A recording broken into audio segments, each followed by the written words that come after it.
Okay po, bago po tayo mag-umpisa, tayo pong lahat ay yumuko at manalangin.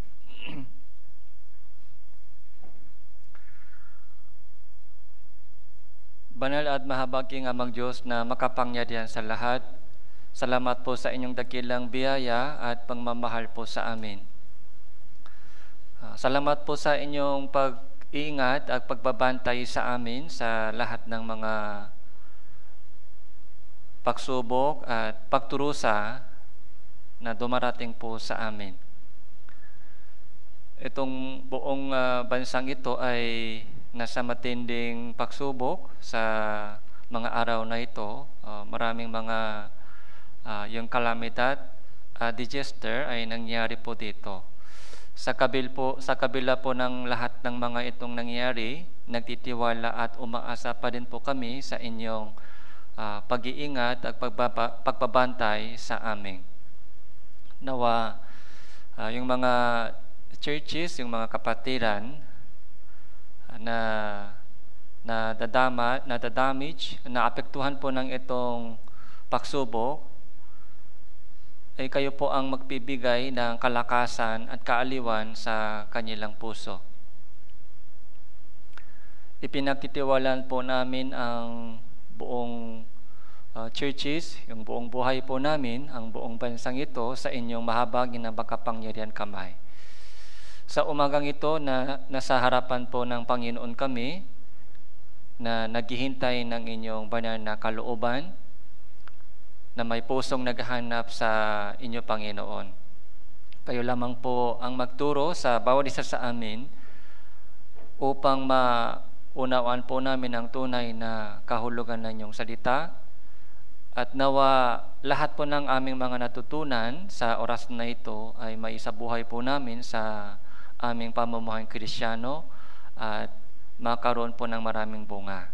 Magmula sa simula hanggang sa katapusan, sa iyo lamang po kami nagtitiwala at umaasa. Ito po yung aming panalangin sa pangalan ng Panginoon Jesucristo. Amen. So, buksan po natin ang ating Biblia.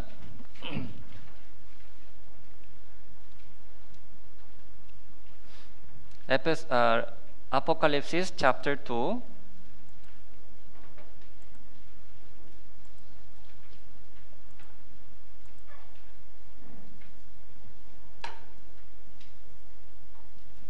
Verse 1. Apocalypse chapter 2, verse 1.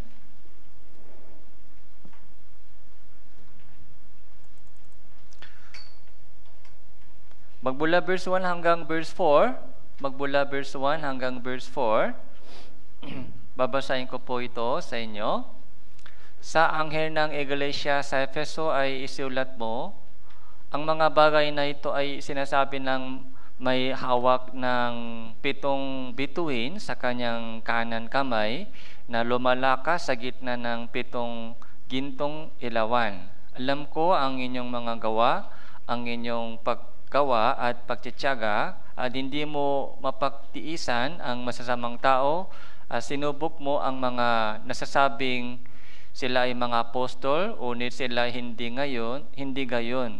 Natukulasan mo silang pawang mga sinungaling. Alam ko rin ikaw ay may pagtitiis at nagsikap ka dahil sa aking pangalan at hindi ka napagod. Verse 4, basahin po natin ito. 3, 2, 1. Ngunit ito ang hindi ko gusto laban sa inyo.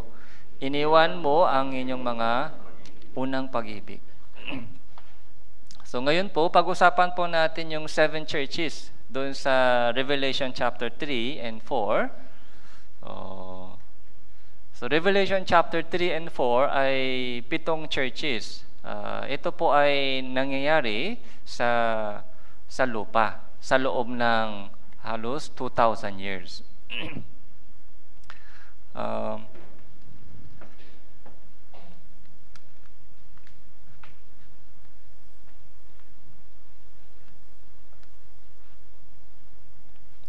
So, ito po yung rapture.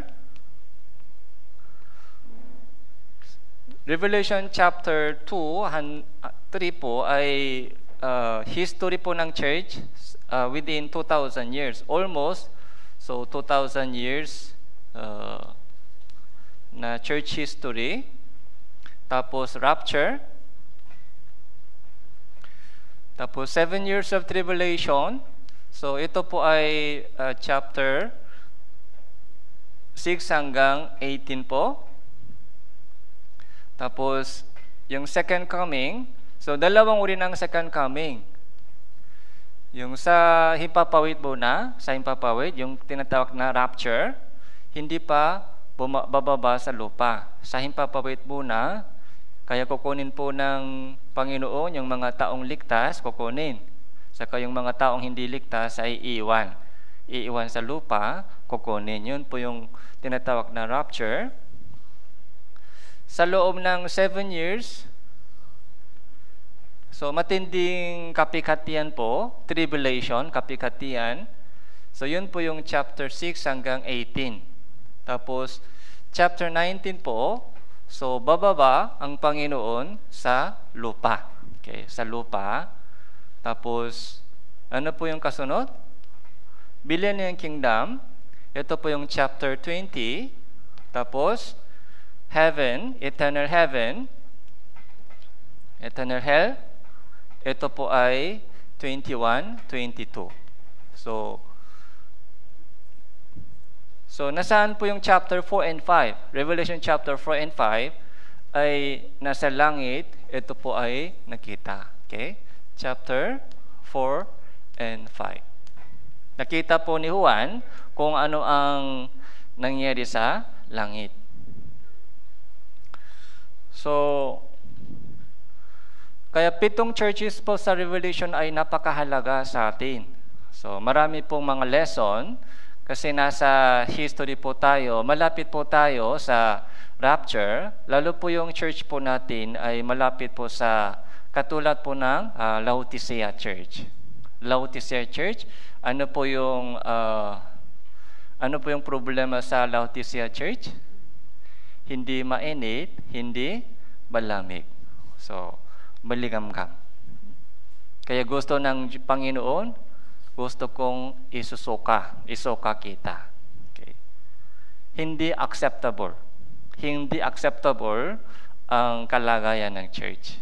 So, hindi acceptable. May anyo ng kabanalan, pero walang kapangyarihan ng pananampalataya. So, from chapter 2 and 3,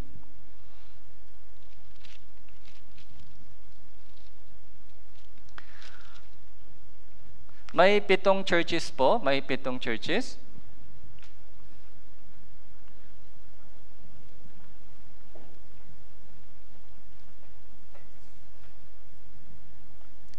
So, ano po yung unang church?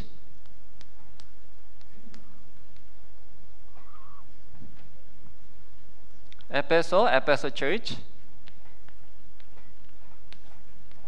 So, pangalawa po, anong pong pangalawa? So, Smyrna. Okay? Tapos, 3. So, Pergamo.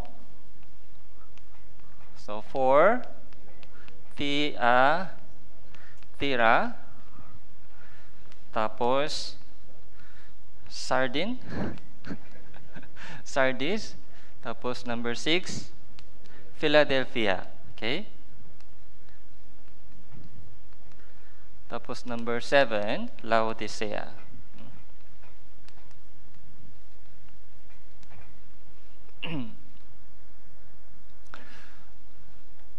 So, yung Ephesian church po ay loveless church.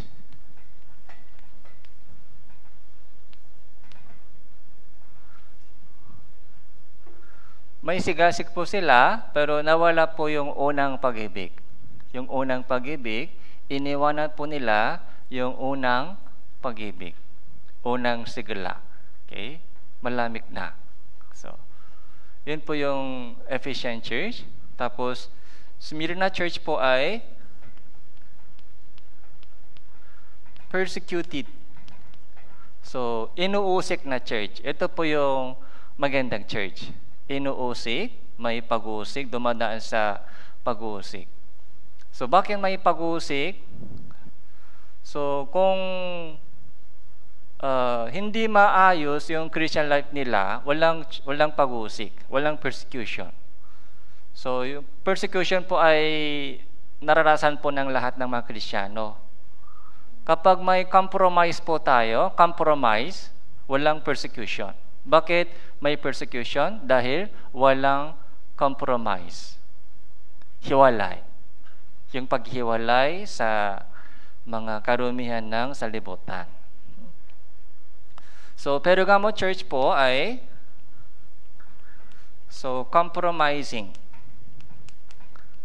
compromising church. Ito, patuloy-tuloy po tayo sa compromising sa salibutan, magiging corrupted church. So, maruming church. Tapos, yung pinaka-matinding kay Sardis Church ay dead church. Patay na. Ito po yung pinaka-masamang sitwasyon.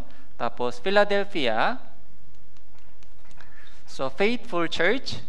Tapos, Laodicea Church ay sa English, lukewarm. Baligamgam sa Tagalog, lukewarm church.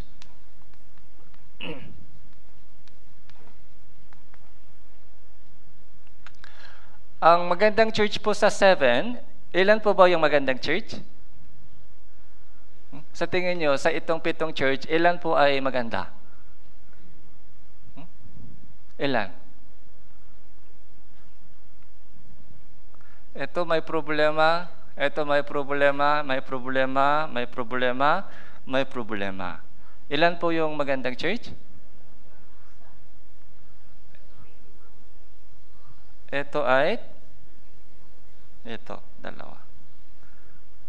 So, 5, may problema. Pero 2, maganda sa harapan ng Diyos.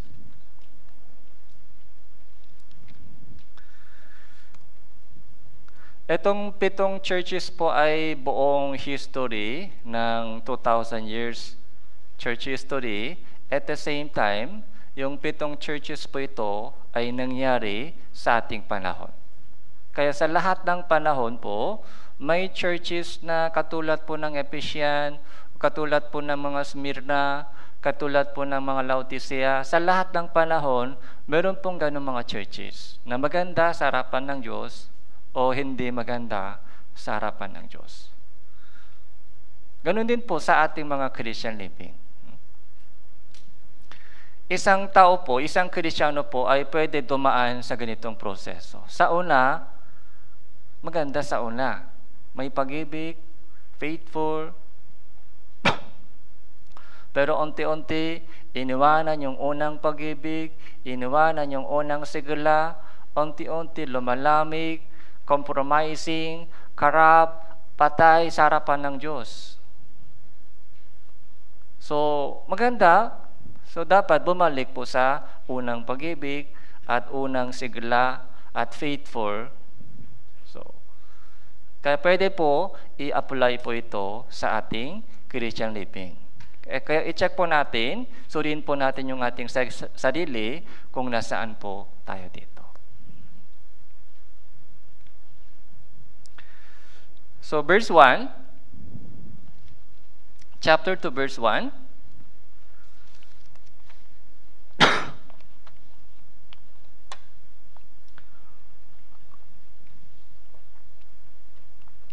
Sa mga anghel ng iglesia sa Efeso ay isulat mo. Ang mga bagay na ito ay sinasabi ng may hawak ng 7 bituin sa kanyang kanan kamay na lumalakas sa gitna ng 7 gintong ilawan. So, lahat po ng mga mensahe po ito ay galing po kay Panginoong Jesucristo. Sino po ito? May hawak na 7 bituin sa kanyang kanan kamay, lumalakas sa gitna ng 7 gintong ilawan. So, nakikita po natin kung sino siya. So, doon po sa chapter 1. So, chapter 1, verse 10. So Revelation chapter 1 verse 10, ako'y nasa espiritu ng araw ng Panginoon, narinig ko sa kaaking likuran ang malakas na tinig na tula sa isang trompeta na nagsabi, ang inyong nakikita ay sulat mo sa isang aklat, ang inyong ipadala sa 7 iglesia, sa Efeso, sa Smyrna, sa Pergamo, si Tiatira, si Sardis at Philadelphia at sa Laodicea. Ako'y lumingon upang makita kung kanino ang tinig na nagsasalita sa akin. Ang aking paglingon, nakita ko ang 7 gintong ilawan. Sa gitna ng mga ilawan ay may isang katulad ng isang anak ng tao na may suot na damit na hanggang sa paa at may gintong biki sa kanyang dibdib, at ang kanyang ulo at ang kanyang buhok ay mapuputing gaya ng balahibo ng tupa, gaya ng niebe, at ang kanyang mga mata ay gaya ng ningas na apoy. Sino ito? Panginoong Jesucristo. Okay? Panginoong Jesucristo po ay nagsasabi sa 7 iglesia. Yung hitsura po niya, ano po yung hitsura niya? Hitsura po ng Panginoong Jesucristo. Okay? So, mayroon pong meaning sa mga bawat description po ng hitsura niya, pero hindi po natin pag-aralan po iyon.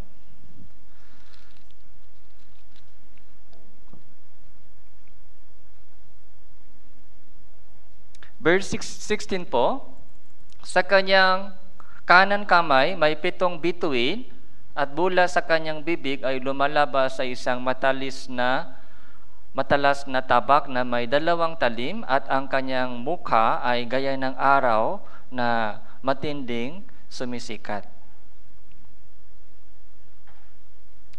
Yung 7 bituin po, ano po yung 7 bituin? Verse 20 po, ang hiwaga ng 7 bituin na inyong nakita sa aking kanang kamay, ang 7 gintong ilawan. Ang 7 bituin ay ang mga anghel ng 7 iglesia. So, 7 bituin po ay anghel ng 7 iglesia, at 7 ilawan ay ang 7 iglesia. So, yung anghel po ay manggagawa. Lingkod po sila. Yung mga bituin po, sino po yung bituin? Yung mga naglilingkod sa bawat iglesia. Naglilingkod. Okay. Kaya may kaluwalhatian po sila sa langit. Yung mga naglilingkod sa bawat iglesia. So, hindi po masabi na sila po ay leader. So, yung leader po ay siyempre lingkod po tayo ng iglesia. Kailangan po maglingkod po tayo sa gawain, sa mga kapatiran. So, kung kasama po kayo sa mga naglilingkod sa Panginoon, sa gawain sa church, kayo din po ay bituin sa harapan ng Diyos. Meron pong 2 uri ng tao sa church. Yung mga membro na naglilingkod, yung mga membro na pinaglilingkuran. Okay. Yung mga membro na nagsiserve, yung mga membro na naghihintay ng serving ng iba. Pero isang bagay po na malinaw, yung paglilingkod po natin sa loob ng iglesia ay magiging kaluwalhatian o gantimpala sa langit katulad po ng bituin. Pag nakita po natin yung bituin sa langit sa gabi, ano po yung naramdaman po natin? Yung bituin sa gabi. So maganda siya, di ba? Magandang tingnan. Yun po yung kaluwalhatian na ibibigay ng Diyos sa atin, yung bituin. Tapos, 7 ilawan po ay 7 iglesia. So, verse 1, chapter 2, verse 1, so, ang mga bagay na ito, sinasabi ng may hawak na 7 bituin sa kanyang kanan kamay na lumalakas sa gitna ng 7 gintong ilawan. Sino po yung lumalakas sa gitna ng 7 gintong ilawan. Yung 7 gintong ilawan ay iglesia. Tama po? Yung 7 gintong ilawan ay iglesia. Lumalakas sa gitna ng mga iglesia. Sino po ito? Panginoong Jesucristo ay lumalakat sa lahat ng churches. Okay. Ang Diyos ay lumalakat. Yung banal na Espiritu po ay lumalakat sa lahat ng churches. Bakit nandito po tayo? Bakit nag-church po tayo? Para makita po yung mga tao? Hindi po. Para makaroon po tayo ng fellowship sa Panginoon. Para makinig po tayo ng Kanyang salita. Para makatanggap po tayo ng kalakasan at kaaliwan at mula sa Panginoong Jesucristo. Dahil siya po yung lumalakat sa lahat ng iglesia. Yung tao po ay may problema. Yung mga membro, yung kapatiran, may problema. Pero bakit nag-church po tayo? Dahil sa lahat ng iglesia, Panginoon po ang ulo ng iglesia. Yung iglesia po yung kanyang katawan. Doon po, kumikilos po ang banal na Espiritu, ang Panginoong Jesucristo. So, dapat makinig po tayo ng mabuti dahil ito po yung sinasabi ng Panginoon sa lahat ng churches. Verse 2, alam ko ang inyong mga gawa, ang inyong paggawa, pagtitiyaga, hindi mo mapagtiisan ang masasamang tao, sinubok mo ang mga nagsasabing sila ay mga apostol, unir sila ay hindi ganon, natuklasan mo silang pawang mga sinungaling. Alam ko rin ikaw ay may pagtitiis, nagsikap ka dahil sa aking pangalan, hindi ka napagod. Verse 4, ito po yung problema sa Ephesian Church. Sa una, may pag-ibig sila sa una. Yun po yung church sa history po, sa history 2,000 years church history, sa una, siyempre nag-umpisa po yung church sa pag-ibig. Ganun din po yung ating Christian living. Nung ligtas po tayo sa una, kamusta po tayo noon? Nung bago po tayo naligtas? Ano pong meron sa ating puso? May pag-ibig. Okay? Pag-ibig. Nung naunaan po natin yung pag-ibig ng Diyos. Okay? So, yun po yung testimony po natin kung paano po tayo na-save. Sa monthly Altogether Fellowship, po natin, so meron pong mga spiritual birthday mga celebrant, kahit simple, isasama po sila, nakikita po natin kung sino po yung na-save sa loob ng isang buwan. Tapos may testimony po sila, salvation testimony. Sa tingin ko po, salvation testimony, yun po yung pinaka magandang testimony. Okay? Yung mga bagong ligtas po dito, wala po kayong idea kung paano magte-testimony ng salvation testimony. Kaya, para may idea po kayo, so every monthly, Altogether Fellowship, so meron pong salvation testimony. So, doon po sa salvation testimony, so, ano po yung pinakamahalagang bahagi, pinakamahalagang part doon sa salvation testimony? Okay. So, paano naunawan ko ang pag-ibig ng Diyos? Yung pag-ibig ng Diyos ay saan po natakpuan po natin, natuklasan? Doon sa cross ni Jesucristo. So, lahat ng kasalanan ko ay natubos na, napatawat na sa pamamagitan ng banal na dugo ng Panginoong Jesucristo para sa aking mga kasalanan. Ligtas na ako, lahat ng kasalanan ko, past, present, future sin ay natubos na, kaya makakapunta ako sa langit. Yung salvation testimony, dapat isama po natin yon. Okay? Kung paano po ako na-save. Okay? Minsan po, namimiss po yung pinakamahalagang mga laman sa testimony. Kaya yung testimony po, salvation testimony nila, minsan ano lang nabanggit, sino ang nag-invite sa akin, umaten ako sa Bible seminar, kailan, yun lang. Umaten ako sa Bible seminar. So, hanggang ngayon, tuloy-tuloy nag-church ako. Parang namimiss po yung pinakamahalagang part sa salvation testimony. Sa salvation testimony, dapat kasama po doon kung paano na-save ako. Kung paano naligtas ako. Kung paano na lahat ng kasalanan ko ay natubos na, napatawad na. So, nag-umpisa po tayo sa una, sa pag-ibig ng Diyos. Okay? Yung pag-ibig ng Diyos ay ibinuhos po sa atin. So, pumunta po tayo sa Roma.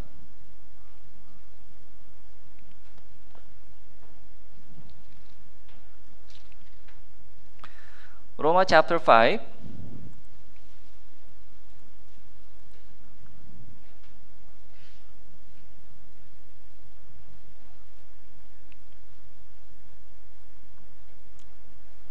Verse 3, chapter 5, verse 3, at hindi lamang gayon, kundi nagagalag din tayo sa ating mga kapikatian sa pakaalam na ang kapikatian ay nagbubunga ng pagtitiis at ang pagtitiis ay nagbubunga ng pagpapatibay at ang pagpapatibay ay nagbubunga ng pag-asa. Bakit nagagalak pa din sa kapikatian? Kahit may kapikatian, may problema, nagagalak pa rin. Bakit? Yung kapikatian ay nagbubunga ng pagtitiis. Yung patient, yung pagtitiis ay natutunan po natin doon sa kapikatian. Mahirap na sitwasyon. Yung mga pagsubok sa buhay, problema, doon po natutunan po natin yung pagtitiis. At pagtitiis ay nagbubunga ng pagpapatibay. Paano tumitibay yung ating faith? So, paano magiging matatag yung ating faith, pananampalataya? Sa pamamagitan ng maraming pagsubok. Sa ganitong bagyo, tumitibay po yung ating pananampalataya. Yung pagpapatibay ay nagbubunga ng pag-asa. Bakit nagtitiis po tayo? Dahil sa pag-asa po na inihanda po ng Diyos para sa atin sa langit. Kaya verse 5, basahin po natin, verse 5, basahin po natin, 3, 2, 1. Hindi tayo binibigo ng pag-asa sapagkat ang pag-ibig ng Diyos ay ibinuhos sa ating mga puso sa pamamagitan ng Espiritu Santo na ibinigay sa atin. Yung pag-ibig ng Diyos ay ibinuhos sa ating puso. Kailan po ibinuhos sa ating mga puso yung pag-ibig ng Diyos? Nung ligtas po tayo. Nung naunawan po natin na namatay si Jesus para sa aking kasalanan. Ganun kahalaga ako. Ganun kahalaga ako. So, alam po natin na si Jesus namatay sa cross. He died on the cross. Tanungin po natin siya, Panginoon, bakit namatay ka sa cross? Anong sagot niya? Anong sagot ng Diyos sa atin? Anong sagot ni Jesus sa atin? Bakit daw siya namatay sa cross? Bakit daw ipinako siya sa cross? Ang sabi niya, dahil mahal kita. Dahil mahal kita. Dahil sa pag-ibig ko sa iyo, so hindi ko ipinakait ang buhay ko, so para sa iyo. Ganong kamahal kita. Okay. Ikaw ay mahalaga sa akin. Ikaw ay mahalaga sa akin. Kaya nung naunahan po natin yung pag-ibig ng Diyos, so doon po, so na-realize po natin yung ating yung kahalagaan ng buhay. Mahalaga talaga ako sa harapan ng Diyos.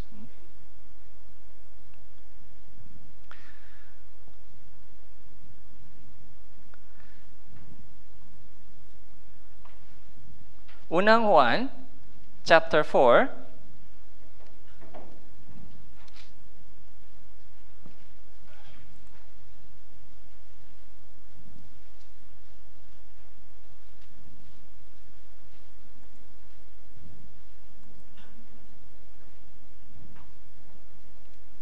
verse 18 po.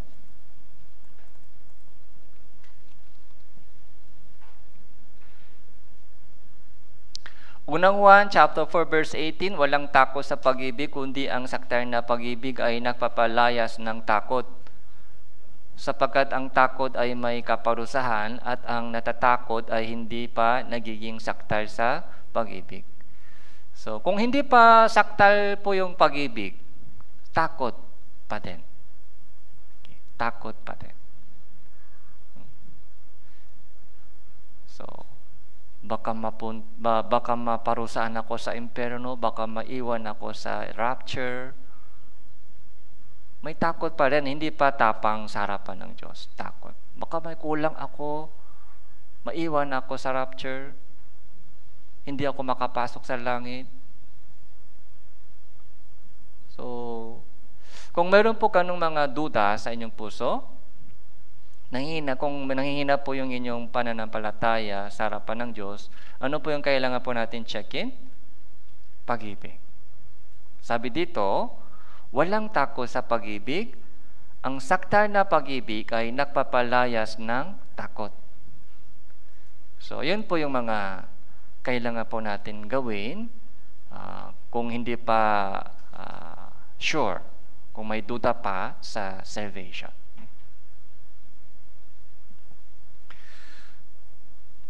Kung sakdal na pag-ibig ay naibuhos na sa atin, ito po ay mangyari, verse 19.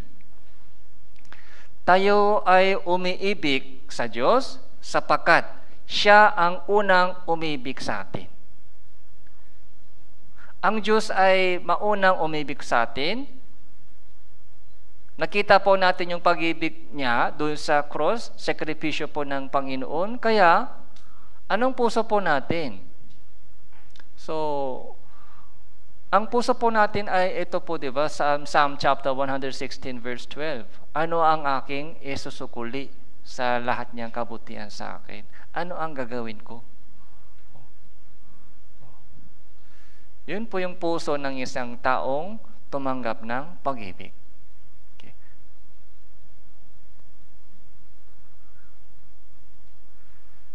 So, akala ko, hindi ko alam kung gaano kahalag ako sa buhay ko. Pero nung naunawan ko po yung lahat ng ganong kamahal ako ng Panginoon, tapos ibinigay yung kanyang buhay para sa akin, ligtas na ako, handa na ako sa langit. Pagkatapos, yung kasunod na question, ito po yung normal na question, kasunod. Kung isang tao ay ligtas, yung sunod na question niya ay, ano ang gagawin ko? Ano ang gagawin ko? Yung dati kong pangarap ay magiging successful sa libutan ito, mga pangarap, ganito yung pangarap ko. Okay? Yung trabaho, ganito yung magiging trabaho ko. Yung mga dating pangarap, plano. Sana ganito ang buhay ko, ganito yung pamilya ko, anak ko. Pero isang tao po ay, kung isang tao, kapag isang tao ligtas na, ano po yung kasunod na question? Ito po. Ano ang aking isusukuli? Ano ang gagawin ko? Ano ang kailangan kong gawin? Dalawang bagay, di ba? Dalawang bagay po ang kalooban ng Diyos. Yung gusto po ng Diyos na tayo po ay lumago sa ating pananampalataya. Growing. Lumago sa ating pananampalataya. Pero nakita po natin kanina, para lumago po tayo sa ating faith, kailangan po dumaan sa mga sakripisyo, pag-uusik, o kapikatian, pagsubok sa buhay. Doon po tayo lumalago. Kung iniiwas po natin yung mga pagsubok sa buhay, o mga mahirap na bahagi sa Christian living kung iniiwas po natin. So kung gano'n, walang growing. Walang growing. Tapos, pangalawang kalooban ng Diyos sa lahat ng mga Kristiyano, yung mga mahal mo sa buhay, paano maligtas sila? Yun ang mission po natin bilang isang Kristiyano. Verse 11 po, verse 11. Mga minamahal, kung tayo'y inibig ng Diyos ng gayon, nararapat na mag-ibigin na naman tayo sa isa't isa. Okay. So yung pag-ibig, ang Diyos muna umibig sa atin. Kung ganon, so dapat anong puso po natin ay gusto natin umibig sa Diyos. Tapos, sabi niya, mag-ibigin din naman kayo sa isa't isa. Yung mga brotherly love. Okay. Kaya yung bagong utos po ng Panginoong Diyos, bagong utos. Anong bagong utos? So, magmahalan kayo sa bawat isa. Kung paano, minamahal ko kayo. So, magmahalan kayo sa bawat isa. Isa't isa, kung paano, minahal ko kayo. Yun po yung bagong utos ng Diyos.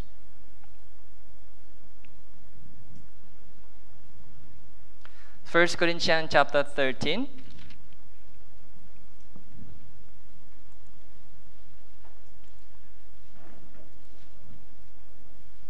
First Corinthians chapter 13.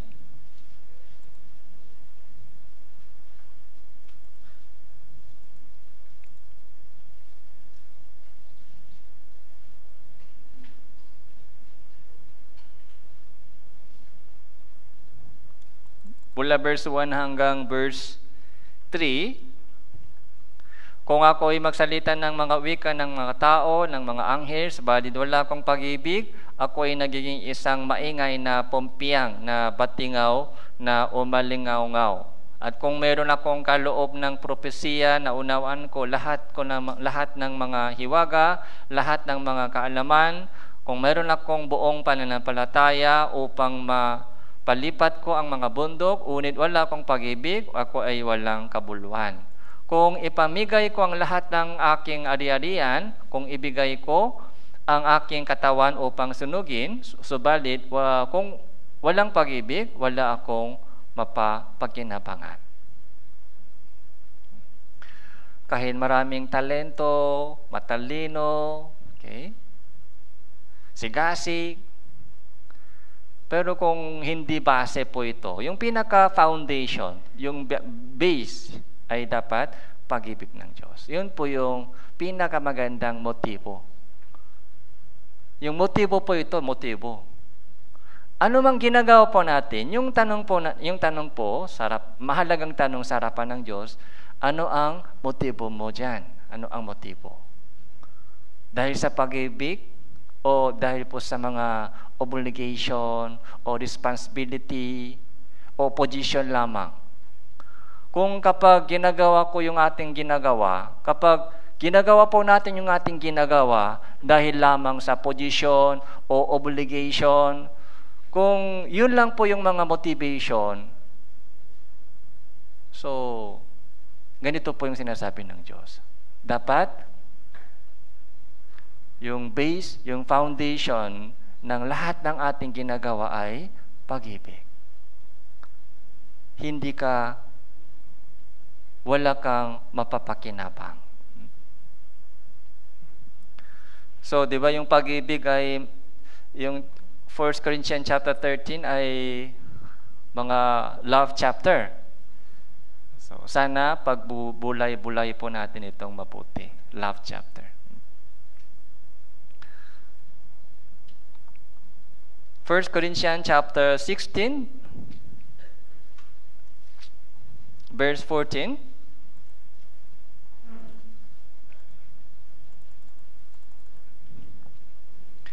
So, basahin po natin ito, 3-1.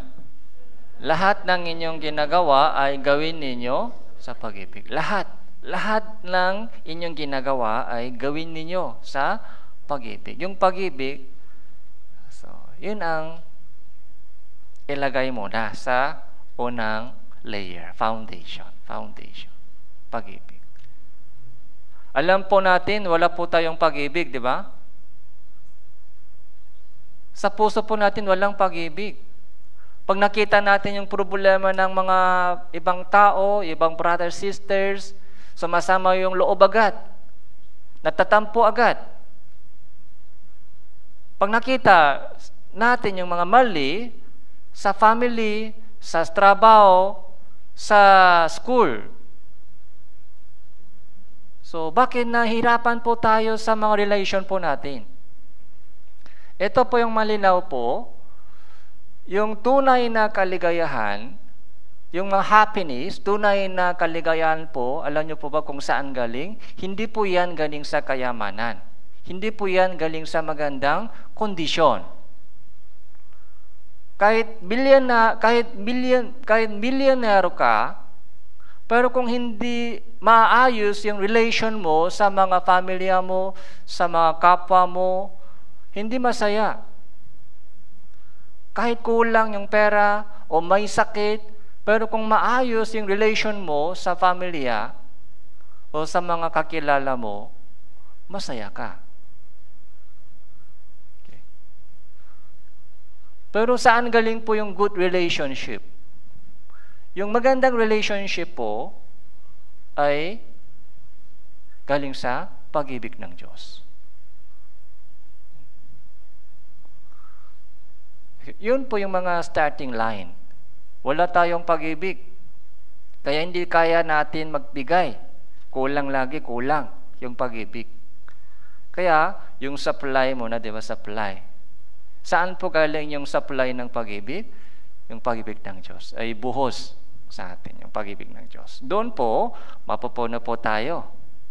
Full tank. Okay? Full tank.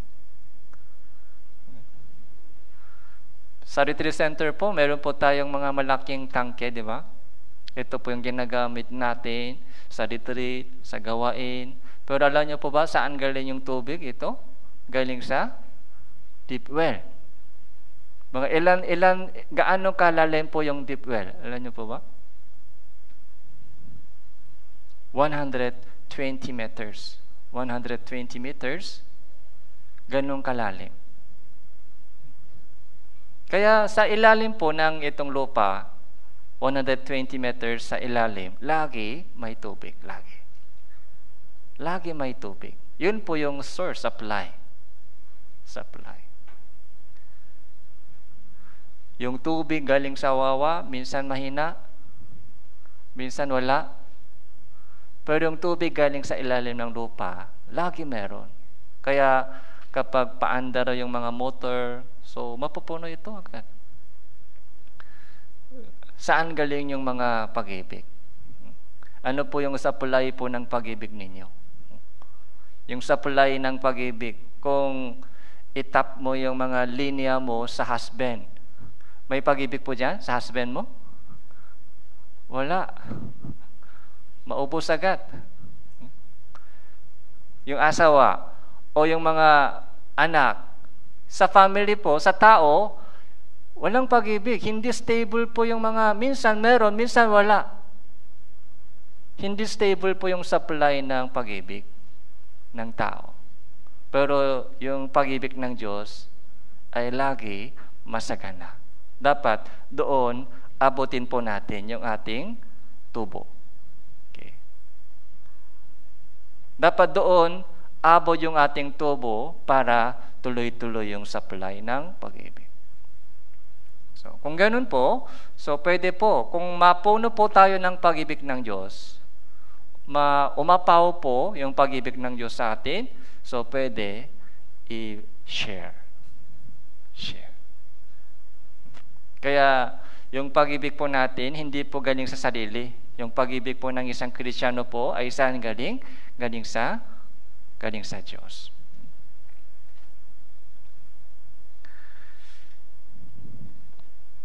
So, Revelation chapter 2,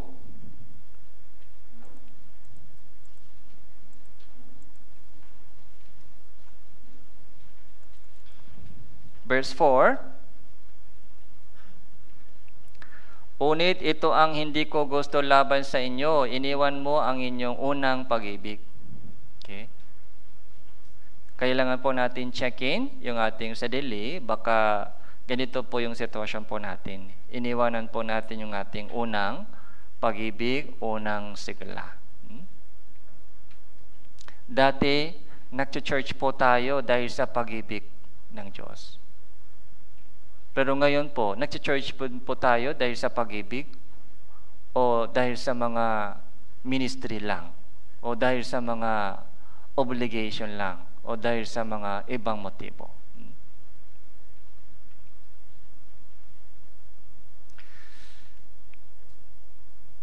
Verse 5 po, kaya't alalahanin mo kung saan ka nahulog, magsisi ka at gawin mo ang mga bagay na ginawa mo nung una. Kung hindi, darating ako sa inyo at aalisin ko ang inyong ilawan mula sa kinalalagyan nito, maliban magsisi ka.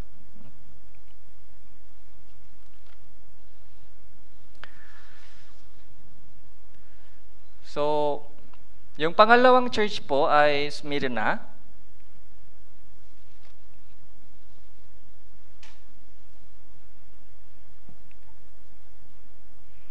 Yung Smyrna church po ay persecution. Verse 9.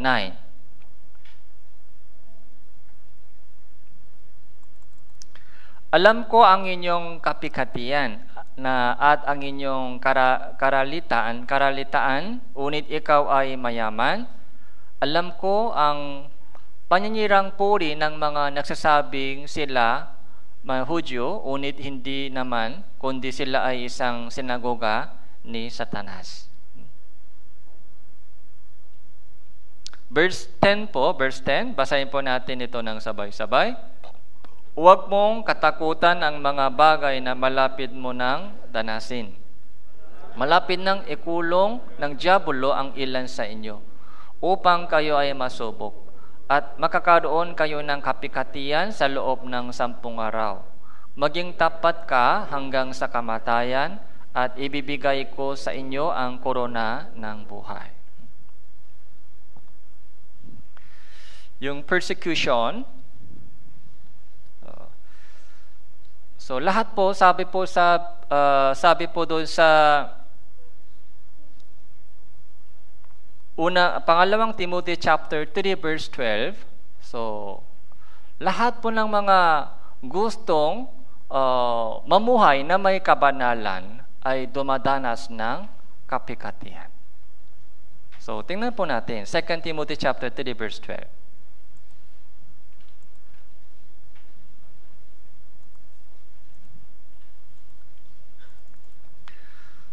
Tunay na ang lahat ng ibig mabuhay na may kabanalan kay Kristo Jesus ay daranas ng pag-uusig.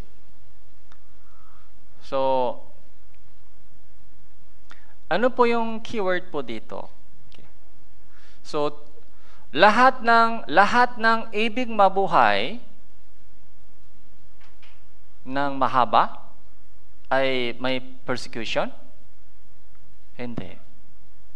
Lahat ng ibig mabuhay na malakas ay may persecution? Hindi. Lahat ng ibig mabuhay na may ano po? Kabanalan. Kabanalan po, yun po yung reason bakit may persecution po sila.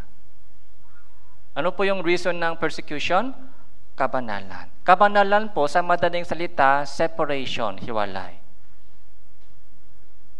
Yun po yung madaling konsepto, separation.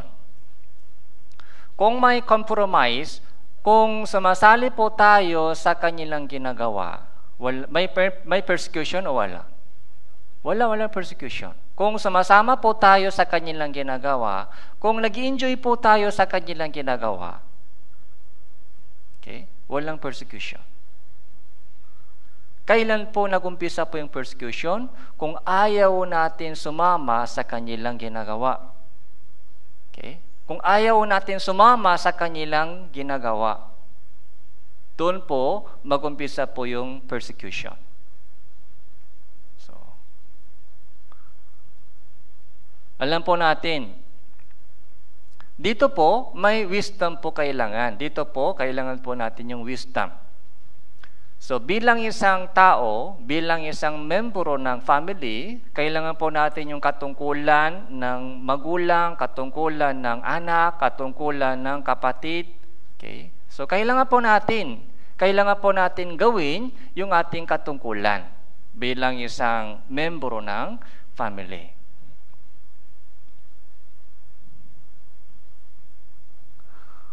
Pero, galing po tayo doon sa mga pinanggalingan po natin yung kanilang ginagawa. So dati, masaya din po tayo doon. Dati, nag-enjoy din po tayo doon sa kanilang ginagawa, pero ngayon, hindi na pwede. Bakit? Yung oras po natin ay limitado. Yung energy po natin ay limitado. Sabi po ng Panginoon, unahin mo yung katuwiran ng Panginoon, kaharian ng Diyos. Okay? Yung ating limitadong oras, yung limitadong budget, yung limitadong mga energy ay hindi pwede sayangin po natin sa kanilang mga makamundong ginagawang bagay.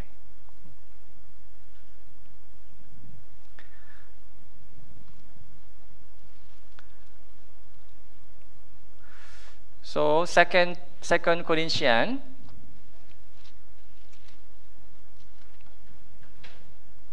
chapter 6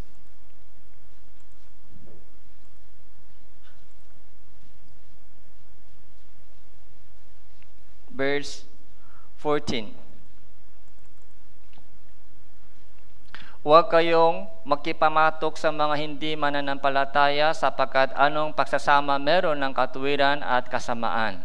O anong pagsasama meron ang liwanag sa kadiliman? O anong pakakasundo meron si Kristo kay Belial?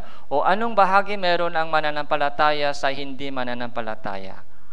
Anong pakikipagkaisa meron ang templo ng Diyos sa mga Diyos-Diyosan? Sapagkat tayo ay templo ng Diyos na buhay, gaya ng sinabi ng Diyos, ako ay mananahan sa kanila at lalaka sa gitna nila. Ako ay magiging kanilang Diyos at sila ay magiging aking bayan.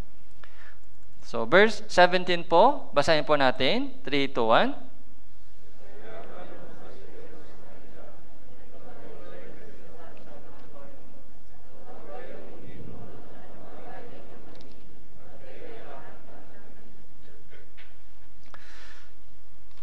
So, ito po yung kabanalan. So, lumabas kayo sa kanila at humiwalay kayo sa kanila. So, kung ganito po yung ginagawa po natin, anong response po nila? Magagalit po sila. Okay. So, pinatatawanan po nila. So, pinagagalitan po tayo nila. Okay. Pero, okay lang. Kung may pag-uusig, yun po yung signal na tama po yung inyong decision. Kung walang persecution, kung walang pag-uusig, so doon po may Christian po tayo. Dahil, sabi sa Biblia, so lahat ng ibig mabuhay na may kabanalan ay dumadanas ng pag-uusig. Yung kung may pag-uusig po, tama po yung dinadaanan mo. Kung walang pag-uusig, may problema. Yung normal na Christian living, pamumuhay Kristiyano ay may kasamang persecution. Persecution from parents. So, yung kabataan dito, minsan hindi po kayo pinapayagan mag-church. Isa sa mga persecution. Kung ganun po, pag sinabi ng magulang sa iyo, pumili ka ng isa, church o ako? Minsan ganun sinasabi. Pumili ka ng isa, church o ako? Anong sasabihin natin? Church po, ganun? Kailangan po wisdom dito. Minamahal ko ang Panginoon, minamahal ko din ang magulang. Okay? So, bigyan mo ako ng oras, ipapakita ko sa inyo na mag-aaral ng mabuti, kahit yung mga maraming oras ay mapupunta sa church, pero hindi ako maging tama sa aking pag-aaral. So, tingnan mo kung babaksak ako sa pag-aaral, hindi. Ipapakita ko sa iyo kung anong mangyari sa pag-aaral ko. Pag tumaas yung grade mo, anong sasabihin nila? Pag tumaas na yung grade mo, so, magagalit pa rin sila? So, hindi na. Sige, mag-church ka. Kaya kailangan po natin yung mga double, mga sigasig sa pag-aaral. Yung study mo ay hindi para sa iyong sarili. Yung study mo para ma-evangelize yung magulang mo, para ma-evangelize yung mga kaibigan mo. Kahit pa paano, so doing your best. Okay?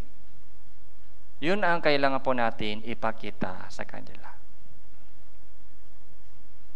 Kung hiwalay ka sa mga kaibigan mo, yung barkada mo, yung tropa mo dati, kung hindi ka sumasama sa mga pag-iinom nila, okay? So, patatawanan ka nila. Okay? O parang magiging lone. Okay? Ako lang nag-iisa o hindi ako pinapansin ng mga kaklase mo. So, okay lang. Ang mata ng Diyos ay tumitingin sa iyo. Yung mata ng Diyos ay tumitingin sa iyo. Kahit hindi ka binibigyan pansin ng mga ibang tao sa salibutan, pero okay lang, huwag kayo mag-alala. So, binibigyan ka ng sapat na pansin ng Panginoon. Yung binibigyan ka ng pansin ng mga anghel sa Diyos, anghel sa langit, binibigyan ka ng pansin ng mga kapatiran, brothers, sisters. Isaiah chapter 52, verse 11.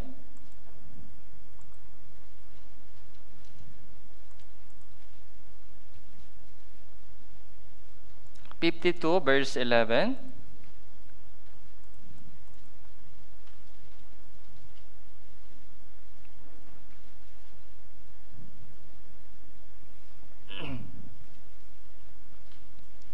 Basahin din po natin ito ng sabay-sabay, 3, 2, 1.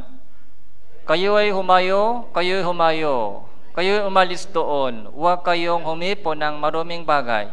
Kayo'y lumabas sa gitna niyo. Kayo ay magpakalinis, kayong nagdadala ng mga sisidlan ng Panginoon. Kayong nagdadala ng mga sidlan ng Panginoon. Okay?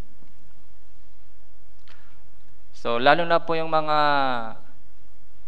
lingkod, lalo na po yung mga may ministry sa church. Okay. Sinasabi po ng Diyos sa kanila, so, humayo, umalis, so huwag humipo ng maruming bagay. Lumabas sa kasagitna nila. Magpakalinis. Yun po yung nangyari po. Kaya yung Smyrna Church po ay kahit mahina po sila, pero hindi po sila sumuko sa kanilang kabanalan. Hindi sila sumuko sa kanilang kabanalan. Kaya sabi po ng Diyos, maging tapat ka hanggang sa kamatayan. Yan po yung pinaka-strong na utos ng Diyos. So, balik po tayo.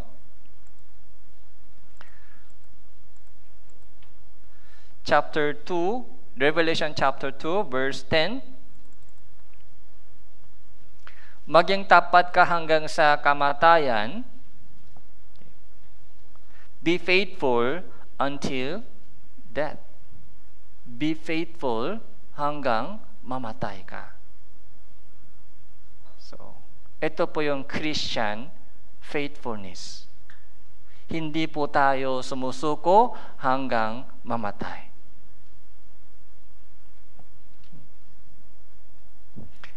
Pwede po natin iwanan yung ating testimony.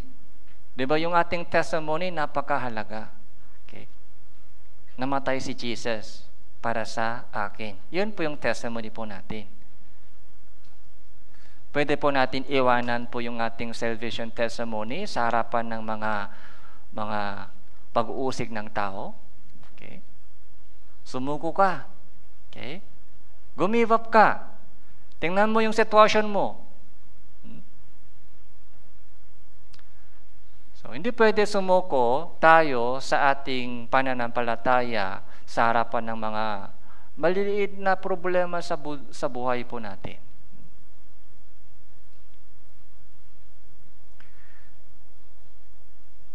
Ibibigay ko sa inyo ang corona ng buhay. Okay. Corona.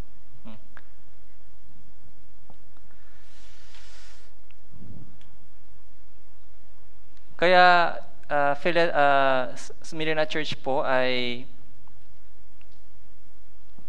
kahit dumadaan po sila sa matinding pagsubok o kapikatian, so nagbantay po sila ng kanilang faith, nag-ingat po sila, nagbantay po sila ng kanilang pananampalataya.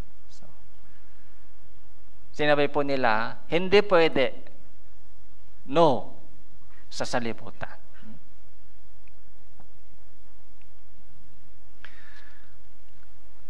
Tapos yung Pergamo Church, so doon po mag-umpisa po yung mga pumasok sa church yung mga makamundong bagay. Yung compromise, okay? Tapos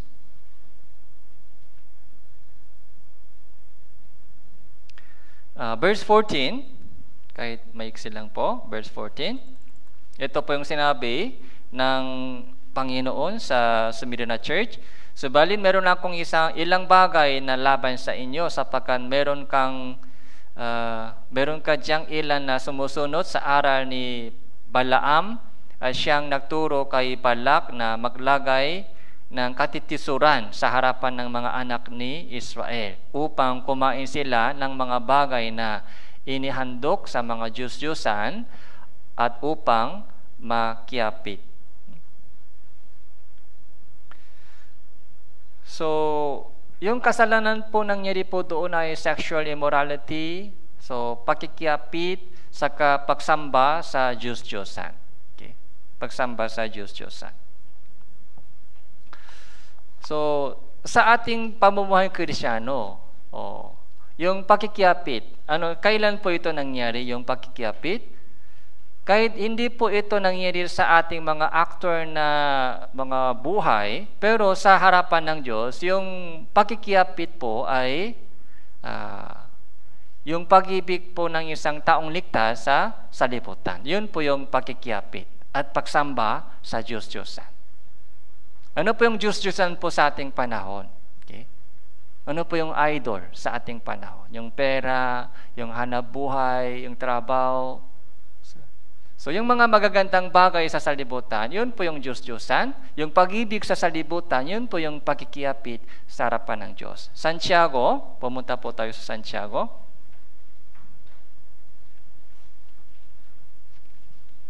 Chapter 4,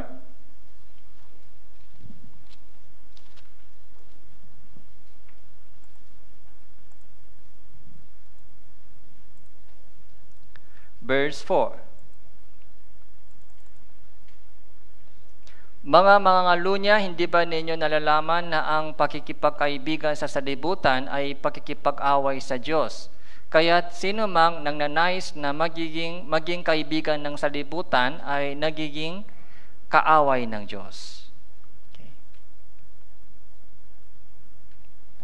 Yung pakikipagkaibigan sa salibutan ay pakikipag-away sa Diyos. Yung pakikipagkaibigan sa salibutan, yun po yung pakikiapit sa harapan ng Diyos. Yung pakikipagkaibigan sa salibutan, kaibigan, alam po natin, pakikipagkaibigan, enjoy sa salibutan. Enjoy. Sa mga Facebook, sa mga YouTube, sa mga social media ngayon. Isa sa mga kasalibutan. Pinakamatindi po ito nangyari sa ating panahon. Pakikipagkaibigan sa salibutan. Yun po yung pakikiapit, yun po yung pagsamba sa Diyos-Diyosan sa harapan ng Diyos. Compromising.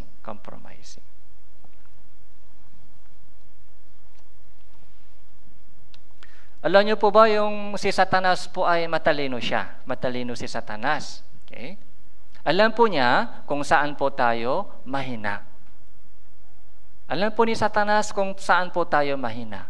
Mahina ba tayo sa pera o mahina ba tayo sa lalaki o babae? Mahina po tayo sa mga katanyagan sa salibutan.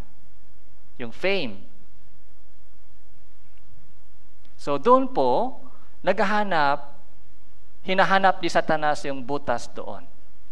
Isang good example po nakita po natin sa storya ng Exodus sa Exodus. Pumunta po tayo sa Exodus chapter 8.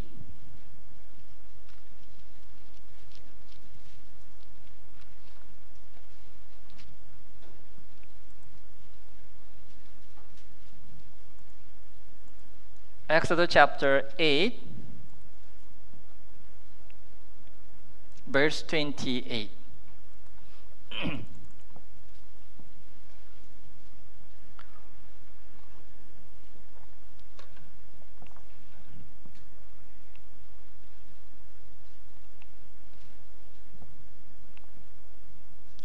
Kaya sinabi ni Paraon, papayagan kong umalis kayo upang kayo ay makapaghandog sa Panginoon, niyong Diyos sa ilang. Huwag lamang kayo masyadong malalayo, idalangin ninyo ako. Di ba 10 salot? 10 salot po ay ibinigay ng Diyos sa bansang Ehipto. 10 salot. Okay. Yung salot, yung tubig ng ilog ng Nair ay naging dugo. Yung salot ng yung palaka. Okay. Maraming mga pangapat, salot ng mga yung fly. Ano po? Yung fly. Langaw. Yung salot ng langaw. Pagkatapos ng salot ng langaw, ito po yung sinabi ni Paraon. Sige, papayagan ko kayong umalis. Ano po yung condition? Huwag kayong masyadong malayo. Dito lang. Ito po yung compromise approach. Dito lang, malapit lang para madali kayo maabot.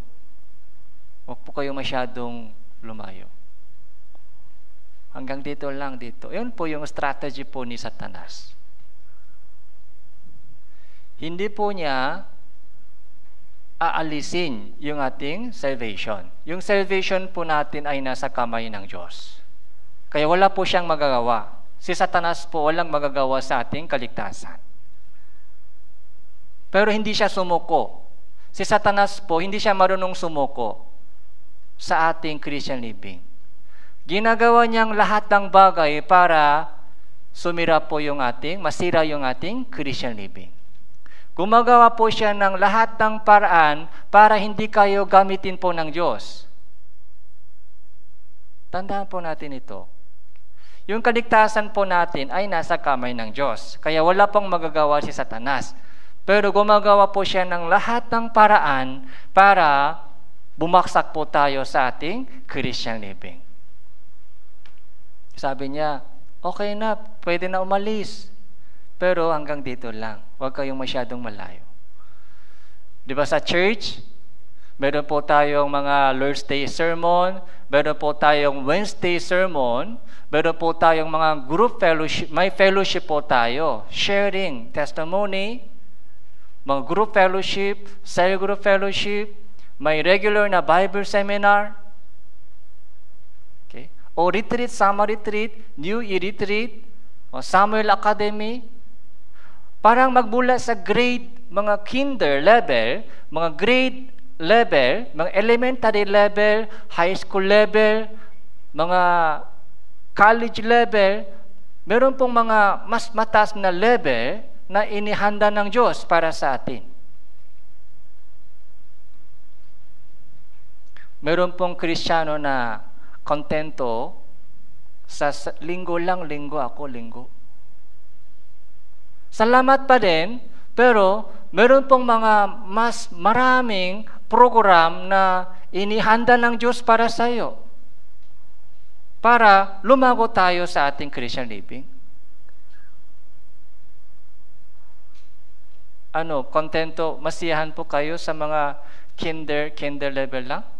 Hanggang kailan kontento ka sa kinder level lang? Kinder. Nag-graduate ako sa kinder lang. Pero sa elementary, mahirap. O high school ay mahirap. College, impossible naman sa akin. Nalulungkot po ang Diyos sa ganong mindset po natin. Maraming handa, marami pong inihanda ng Diyos para sa atin. Kaya, walang mga pinipilitan. Wala pong mga pinipilitan po sa harapan ng Diyos. Kung may kusang loob, lahat ng mga gawin po natin ay dapat galing sa kusang loob. Yung pangnanasa, yung hangarin po.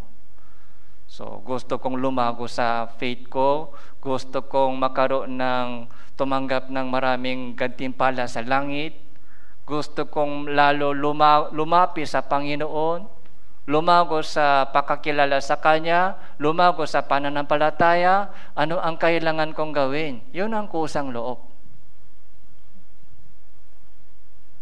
Huwag po tayo madaya ng sinasabi ni Satanas. Huwag kang masyadong malayo, dito lang. Pero ito po yung hindi tinanggap ni Moises. Hindi pwede. Si Paraon po, hindi siya sumuko. Kaya pang-5 salot, tapos pang-6 na salot, tapos pang-7 salot, chapter 10, verse 24. After pang-8 salot, ika-8 salot, yung grasshopper, tipakulong ba? Yung salot ng tipakulong. Balang? Balang. Si Paraon po ay tumawa kay Moises, ganito po yung sabi niya. Verse 24, chapter 10, verse 24. Ipinatawag ng Paraon si Moises, sinabi, humayo kayo, maglingkod kayo sa Panginoon. Iwan lamang ninyo ang inyong mga kawan at inyong mga baka. Isama na rin ninyo ang inyong mga anak. Pwede na umalis kayo, maglingkod kayo sa Panginoon, pero iwan ninyo ang inyong mga kawan at ang inyong mga baka. Okay? Tirain mo dito yung mga ari-arian mo. Kung ganito yung gagawin, pwede po sila alis? Hindi.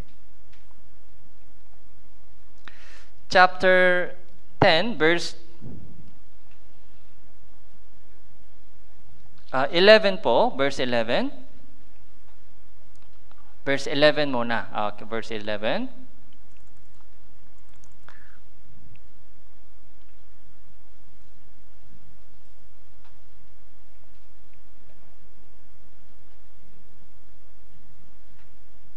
Verse 10, kanyang sinabi sa kanila, sumainyo nawa ang Panginoon kung kayo ay aking papayagan at inyong maliliit na umalis. Tingnan ninyo, meron kayong masamang binabalak. Hindi kailanman maaaring umalis ang inyong mga kalalakihan at sumama sa Panginoon, sapagkat yan ang inyong hinihingi as sila ay tabuyan mula sa harapan ng Paraon. Ito po yung pangalawang compromising. Mga compromising. Lalaki lang, lalaki. Okay? Lalaki lang. Nung hindi sumuko si Paraon, nung hindi tinanggap ito ni Moises, yung pangatlong compromise, ano po? Iwanan mo yung inyong mga baka. si Satanas po ay hindi sumusuko para sumira po yung ating Christian living. Kaya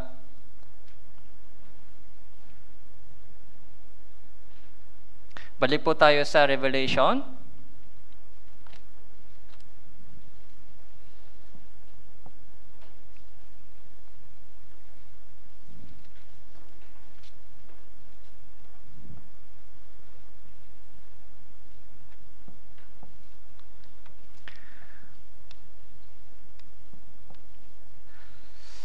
So ngayon po, tatlong churches lang po pinag-usapan po natin. Okay? Ephesian Church and Smyrna Church and Pergamo Church. Okay? Ephesian Church po ay iniwanan po nila yung unang pag-ibig. So, tapos pangalawa, Smyrna Church ay faithful, persecuted yung inuusik na iglesia. So bakit may pag-uusik? Dahil sa kanilang kabanalan. Kapag walang kabanalan sa ating pamumuhay Kristiyano, okay, walang persecution. Kaya pangatlong church, Pergamo Church, dahil nawawala po yung kanilang kabanalan, so doon po nag-umpisa po yung mga kasalanan. Okay? Pumapasok po sa ating pamumuhay Kristiyano yung mga makamundong bagay. So, yung makasalibutang mga mindset, yung pamantayan ng salibutan ay pumapasok sa church.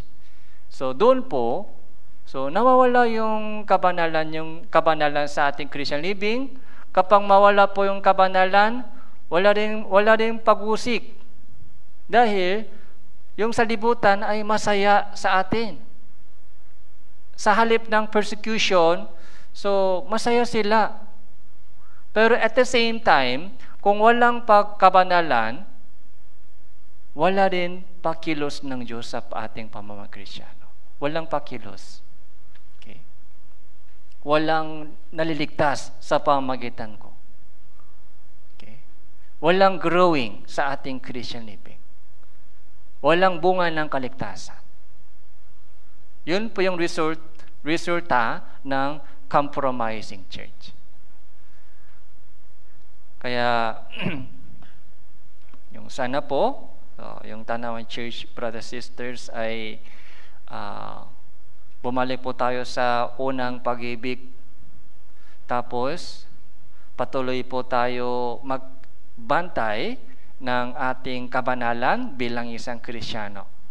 Kahit matinding pagsubok o persecution naghihintay po sa atin, pero isipin po natin kung ano ang mas maganda sa harapan ng Diyos.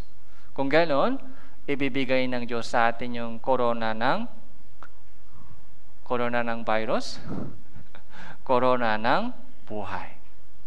Yung kaluwalhatian po yan. Corona ng buhay. Okay. Kaluwalhatian. Kahit wala po tayong corona ng salibutan, kahit wala po tayong mga certificate, mga degree certificate, o mga sa salibutan, okay? Kahit hindi po tayo yung mataas na position sa mundong ito, kung walang mga award sa mundong ito, pero kung ibibigay po ng Diyos sa atin yung corona ng kaluwalhatian, corona ng buhay, yun po yung sana. So, hintayin po natin. Asahan po natin. Okay? So, let's pray. Manalangin po tayo. Salamat po, Panginoon, sa inyong dakilang biyaya at salamat din po sa inyong pagbigay sa amin ng itong mensahe para sa amin. Nakita po namin kung ano ang magandang bagay sa mga unang churches, kung ano ang problema na nangyari po sa kanila. Nawa yung mga hindi magandang bagay na ginawa po nila ay nawa hindi po mangyari po sa aming buhay Kristiyano. Kahit dumadaan po kami sa maraming pag-uusig at kapikatian sa mundong ito, nawa lumago po kami sa aming pananampalataya at pagkakilala sa inyo, Panginoon. At nawa gamitin po kaming lahat para sa inyong dakilang kaluwalhatian at kalooban. At maraming kaluluwa na naghihintay ng kaligtasan ng Ebanghelyo. Gamitin niyo po ang bawat isa sa amin dito upang maabutan po sila ng itong salita ng Ebanghelyo. Ito po yung aming panalangin sa pangalan ng Panginoon Hesus Kristo. Amen. Okay.